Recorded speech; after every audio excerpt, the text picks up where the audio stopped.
শাইখুল হাদিস মানে একটা বিরাট ব্যাপার। শাইখুল হাদিস মানে সারা বাংলাদেশে 2-4 জন হবে। এখন আমি পরে তদন্ত করে দেখি। মনে রাখবেন, আপনার পিতা বলেছে খুতবা হলো 3টা। আমাদের প্রতিবাদ যখন আমরা করি তখন আমাদেরকে গালিগালাজ করলো এমন একটা কট্টর বেদাতি, যিনি দেওবন্দির প্রথম সিরিয়ালের 5 জনের একজন, যাকে বলা হয় মুনাজের মিল্লাত।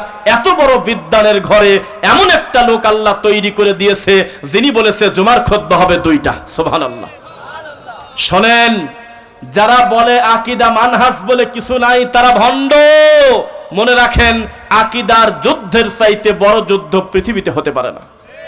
কেউ যদি বলে আল্লাহর নবী নূরের তৈরি, আল্লাহর নবী আল্লাহর নূরের থেকে আসলো, মূলত সে অস্বীকার করলে আমার নবীকে সে মানে না।